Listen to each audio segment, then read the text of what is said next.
Yo, what's up everybody? Dan Munro, confidence coach, coming at you here from Almeria in Spain. A lovely sunny day where I'm sure to get burned to a crisp. Today's question comes from a number of different people actually for the Ask Dan Anything sessions. And it's essentially the same question: how do I get out of a slump? How do I get back on track? How do I get out of this valley that I've fallen into and back doing what I'm supposed to be doing, the thing that I was originally so excited about doing? Yeah. So this question takes lots of different forms, but it's essentially the same question every time: how do I get back on track? And I want to speak to this one because it's a huge one. It comes up for everyone, and it's come up for me many times. I mean, I started my own coaching business. There's so many times where I just wanted to give up. There's so many times where I started procrastinating and spending even weeks doing shit that was unimportant. If not giving up completely, it was still well off track from what I originally had in mind for what I should be doing. So I know what you're talking about, and it happens to all of us. But you know, I've been reading Meditations by Marcus Aurelius today over the last couple of days here in Spain, and I keep getting reminded of this idea that on track and off track are only an action away. So people like to think of their past as this kind of timeline, and when somebody thinks they're off track, they say, you know, last few weeks or months I haven't been doing what I originally set out to do, and that somehow for every day that I haven't been doing what I set out to do, I'm stepping further and further away from the destination I'm supposed to be at. You know that feeling, right? So people will think I've been, you know, I was supposed to be working on my business for the last 2 weeks, but I've been doing this and I've been doing that, and now I'm 2 weeks away from my business. That's the perception we have of being off track, isn't it? That we're very far away, and the longer we've been off track, the further away we are. Now this is the first part I want to speak to, because this is an illusion. You're never far away from being on track. In fact, you're only ever a single action away from being on track. You've never lost a moment's time. You know, you're never far away from where you need to be. You're only a single action away. And you overwhelm yourself, and in fact you give yourself a excuse to keep being off track by telling yourself you're far away. The longer you've been off track, the further you are, the harder it will be to get back on track. This is actually a story your fear tells you to keep you off track.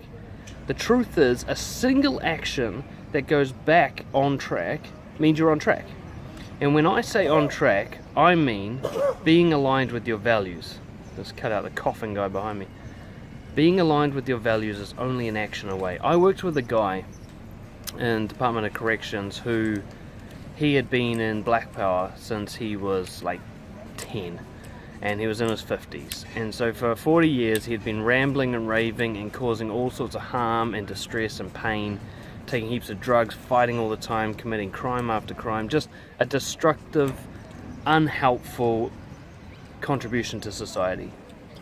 Then one day he went to his local marae and gave a talk to the youth there about the perils of joining a gang. And in one day he was fully redeemed. After 40 years off track, all it took was an hour to get back on track. A single hour. And in fact, the moment he started speaking, in fact, the moment he drove to the marae to give that talk, he was already back on track. 40 years of not living by his values, and a single microscopic action was all it took for him to have full integrity once again. And that is the case for you. I don't care how long you've been slacking on your business, or how many weeks you've been skipping the gym and eating shit food, or how many times you've looked at that girl you like and not asked her out. You're not far away from being on track. You're really, really close, and all you got to do is take that tiny action. And then to stay on track, you need to take another tiny action after that one, but you don't need to worry about that second action until the first one's taken. So I really want to emphasize that being off track, being in a slump, is just a state of mind. It's an illusion of being far away from the person you want to be, when you're anything but. You're a single action away, and any point in time you can take that action. Now here's the second point, and again this really is a Stoic philosophy kind of point. There is nothing preventing you from taking that action. The only thing that stops you from taking that action is the story you tell yourself about why you can't. You say, I can't, it's not the right time for me. Let's say it's the gym, right? You've been slacking on the gym, and at 11:30 p.m. at night, you're like, you know what, I need to get back on track with the gym.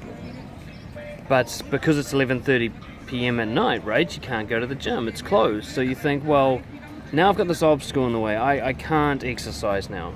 But the truth is, you could drop to the floor and do 10 push-ups in that moment. You could. There's nothing preventing you from doing that. You could go and eat a salad. You could stop eating the ice cream you're eating and throw it in the bin. There's always the option to go on track. One of my clients one of my former clients raised this question with me, and she's a jewelry designer, and she's been off track, so she feels, with jewelry design for quite some time. But all she has to do is literally pick up a tool used to create jewelry, and she's back on track. Just the act of picking that tool up. Now, if she continues with further actions after that stay on track, then she builds up a momentum. But that action of picking it up, or that action of reaching out to someone and going, hey, I thought of you, I'd love to design you a ring, how do you feel about that? That little action's always available to you. There's always something, no matter what obstacles appear to be in your way. Another guy who raised this question, it was something in his social life. He didn't give me the details, but a big derailer. You can have these like a death in the family or something of that extent, and you think, this stops me. But when you stop and you look at your situation and you're like, what is available to me right now? What tiny action could I take that's in line with being on track? And you'll see there's always an option. And all you have to do is take that action. So if you're watching this video right now, I don't care how fucking long your slump's been. Learn from the Black Power member. He was in a slump for 40 years and he took himself out of it in a single moment. If he can do it, you can too. Right now, think of that action that would be in line with being on track and take it. Not some big overwhelming thing that you use as an excuse to not take action. Like, oh, I've got to start a whole business. Just a little thing. Write down the name of your business. Call someone and offer to sell them something. Anything. Start walking towards the gym even if it's closed. There's always something you can do to get back on track. A slump is ended by a tiny little action, and once you remember that, you'll realize there's no such thing as a slump. I hope that helps. I hope you take an action right after you press stop on this video. If you've got any further questions, make sure to email me, dan@brojo.co.nz. And you can actually pick up a copy of my first book, The Legendary Life, if you want some strategies for overcoming those slumps and motivation. If you want some guided tools that you can use. And don't forget to subscribe to the YouTube channel, and I'll see you next time, probably from a less sunny location. Peace!